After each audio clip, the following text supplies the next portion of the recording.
Today, I will be giving my presentation on licensing sports products. My presentation will cover why licensing is important, define key terms, discuss key elements to a licensing agreement, the advantages and disadvantages to the licensor and licensee. I will then discuss some licensing examples, and I will finally wrap things up. So why is licensing important?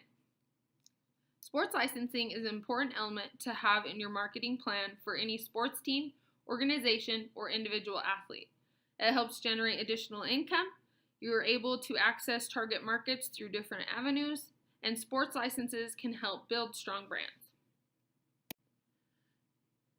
We must first understand some different definitions. So what is sports licensing? Sports licensing is a contractual agreement by which a sports team, individual athlete, or organization gives a company a license to use its name, logo, or trademark on the company's products. You have your licensor, who is the rights holder, the organization, the company, or the individual that holds the right to the name, the logo, or the trademark. This business is dominated by 4 major sports leagues: your NFL, MLB, NBA, and NHL. Other significant licensors include NASCAR, Major League Soccer, Minor League Baseball, the U.S. Olympics, NCAA, and the World Cup events. You also have your licensee. Your licensee is the company paying for the permission to use the name, the logo, or the trademark. These include very common examples that we know of, such as Nike, Reebok, Adidas, Sony, Nintendo, and so many more. We must then understand what is a trademark. A trademark is the mechanism for identifying the source of the good or the service. So according to the United States Trademark and Patent Office, it is any word, name, symbol, or device, or a combination thereof, other than the trade name in its entirety, adopted and used by a person to identify their goods and distinguish them from similar goods made or sold by others. Another important term, as the licensor and the licensee must understand, is what the trade dress is. So the trade dress is a form of a trademark, but it protects the physical appearance of the product or the service. According to the International Trademark Association, trade dress is the overall commercial image, so the look and the feel of a product or service that they identify with. This is all the elements such as size, shape, color, and texture. This is the product's design. With a trademark, any company can be charged if they are using that name or that logo. With a trade dress, the organization, the individual, or the sports team can protect their exact visual characteristics and the design of their logo or their name that they want to be represented by a certain company. So this assists, making sure that the brand is properly being represented with different merchandising of items. We then must understand the different elements of a licensing agreement. Throughout my research, I found that these 4 elements are of the utmost importance. First is quality control. So quality control, there's just typical provisions just to make sure that the final product that's being produced by a company is meeting the team or the athlete's quality standards. So many different sports organizations, sports teams, or the individual athlete may request a kind of like a pre-product of what's going to be sold and put on shelf so they can make sure that everything on there is something that they want their target market to have. A time frame is also listed in this agreement as well. This consists of the strict release dates, especially say if a merchandise has to be out by a certain sports season, a period of time maybe before that sports season, or maybe some major event coming up, so championship games, things like that. Profits are also listed, so the agreement includes the details about what expected profits are to be made, including whether or not a contract may be renewed based on the sales figures. Then there's royalties, and I'm going to discuss these also a little bit more in my next slide, but this is just the percentages that are determined for how much of the profits will be paid out as a royalty to the league, the team, or the athlete. You want to make sure when making a licensing agreement that you have a legal team, because you want to make sure that all the legal verbiage is understood the same on both sides. And so the terms must be met from both sides. So then we come to compensation. Compensation includes royalties, which I talked about, which is the percentage of the gross or net sales of the products produced or sold. This typically ranges between 5 and 15%. Through my research, a lot of the different sports leagues, the professional leagues, they already kind of have a set percentage no matter what, and it's just non-negotiable. And that's more dependent on if it's the NFL, the NBA, MLB, things like that. But in addition to receiving royalties, a licensor may also want to have a guarantee. So a guarantee is a fee that that licensee has to pay up front in order to even use the trademark property. And this can be a figure that's based on the expected sales. The licensee can make payments to the licensor if this is agreed upon within a certain time period, which can help with costs as well. We will then go over now the licensor advantages and disadvantages. First, the advantages to the licensor: they can enhance their company image and publicity. They can increase profit from the royalties that they're going to receive or the guarantees. They can increase their brand awareness and recognition. They can also increase the opportunity to penetrate new markets or enhance their existing markets that they already have established.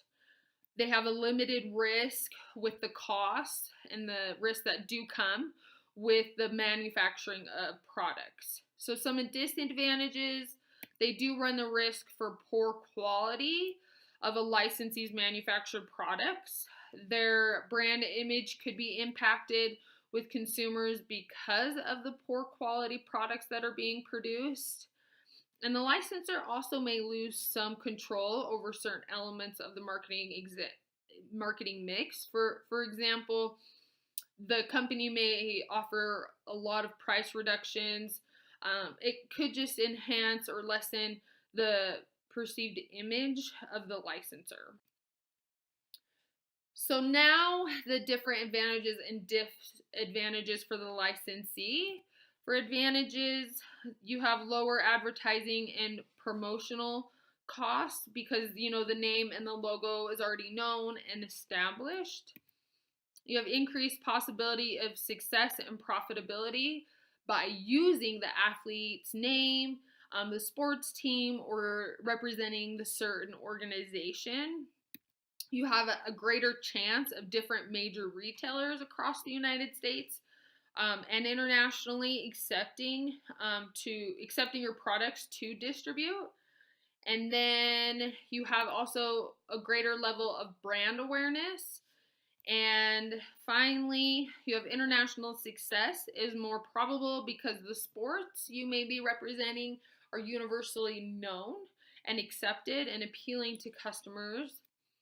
And some disadvantages now: so the individual athlete or the sports team or the organization may become involved in a scandal, or they could lose their popularity. Sales may suffer if the sports team is going through a losing season. Royalties and guarantees also can get really expensive. And finally, the licensee has the burden of manufacturing costs and risks. I now want to talk about the NCAA. The NCAA is kind of a unique organization to license with. So any individual, organization, or company wishing to use the name or identify with the marks of the NCAA or any of the NCAA championship events have to obtain a license. This includes manufacturers or service providers who are using the NCAA name or logo on products, promotional items, or in their advertising. an NCAA merchandise license. So this allows the licensee to produce their products leading up to and during the 89 championship events. And the NCAA does not manage, though, or monitor the licensing agreements that the conferences, the schools, or any other members of the institution make. So if you're interested in using, say, the logos or the trademarks of a certain school, you have to contact that school or say that conference that they're in individually, because the NCAA doesn't manage that. And I found that really interesting because in the professional sports leagues, the NFL manages all the teams' licensing contracts, and then the individuals are managed by the Players Association. And this is true for the NBA and the MLB and so on and so forth. So I just found it really interesting that the NCAA does things a little bit differently. So now I'm going to discuss money from different licensed sports products. So first we have Major League Baseball that averages $5.28 billion in sales. This isn't the number that's coming from royalties that the different teams are making. This is just the total money made in sales. So in the 2013 championship season, the MLB came off one of their largest fan records with 74 million fans in a very successful season as well. They announced a bunch of different variety of multi-year deals. One was with Pandora Jewelry, and Pandora Jewelry released a collection of Pandora charms that represented the 30 different MLB clubs. It also made a multi-year deal with Wines by Design that released a wine from a variety of winemakers that were tailored to each individual team for their fans to enjoy. And so they released 30 different wines. These are just examples of deals that have helped the MLB remain on top in the licensing sales. And they continue to try each year to penetrate different markets or enhance markets by coming out with new merchandise. Next, we have the National Football Leagues, your NFL, that generates approximately $3.25 billion in sales. That have the majority of their revenue coming from their multi-million-dollar deals with Nike, New Era. Some of their other deals are with Under Armour, VF, and Outer Stuff. The NFL focuses on providing a lot of different merchandise to its target market. For example, they are actually trying to target more into the women's interests, so different apparel that women may like. They also are trying to expand into household items or tailgating supplies that fans can represent their favorite teams and buy different merchandise. The NFL has their products everywhere, and they're trying also, like the MLB, to get their name on more merchandise because they found out that their fans want that more and more. Next, we have the National Basketball Association that averages $3 billion in sales. The NBA tries to announce at the beginning of every season new uniforms or new products that it's going to come out with for that season. One example that I found pretty interesting was when the LA Lakers were celebrating their 15th year championship. The NBA revealed a line of commemorative merchandise. This line was done by Adidas, and it was a jacket that had different patches for each championship year. This jacket actually was worn by the Lakers on that opening night, and it was later sold online and at stores that were licensed with the NBA.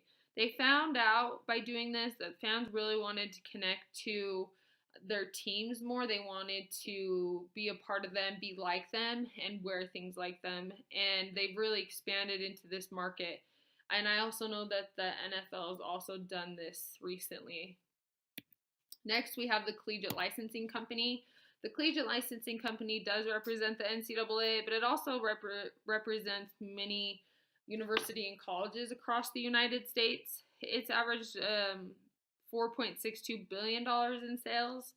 One of the main things that the Collegiate Licensing Company has is that it contracts with Walmart, Fanatics, and Dreams as their retailers. And so schools that say are contracted with Nike or Adidas or whatever the case may be able to get their gear more easily into these stores because they're going through the collegiate licensing company. And the college market really, though, has grown tremendously. They're trying to reach a lot of different categories. Mainly right now, they're trying to focus a lot on women's apparel, youth apparel, and houseware items.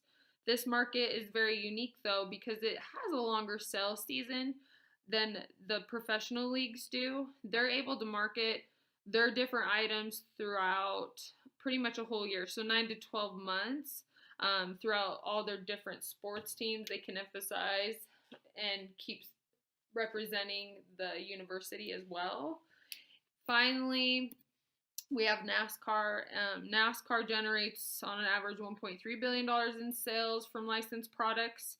But recently, NASCAR's key licensing properties have been aimed at their core fans, their new young fans, and now focusing on the fans that love technology.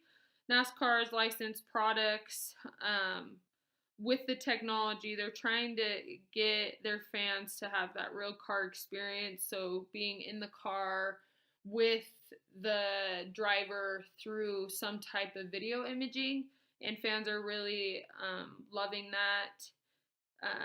So their products right now are mainly focused on apparel, die-cast, and collectible items. However, they're trying to expand more into the video games, outdoor programs, and a new launch of the NASCAR Hall of Fame. They're also trying to expand into more retail stores with their licensed apparel, because their apparel is one of their biggest sellers. And finally, I just want to wrap things up. So sports licensing is $1 billion industry. A licensor can look forward to many advantages, making a good licensing deal. They can look forward to additional income, increased publicity, having widespread recognition. The licensee also has a lot of advantages to look forward to with making a good deal. So they can increase their sales tremendously by using an individual athlete's name, the sports team, or the organization, because they're more widely recognized than, say, their brand.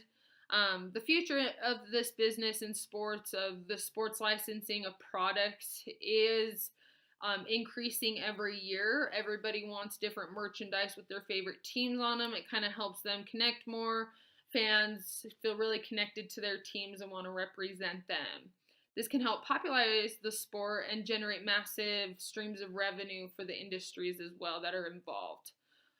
You have to make sure you reach this agreement through a written agreement that's understood and accepted by both parties.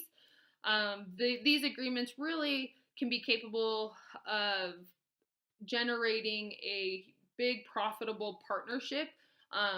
Nike has really succeeded with this, and other companies as well. And there's just more and more coming out. And it'll be interesting to see where the market goes as well. And here's a list of my references.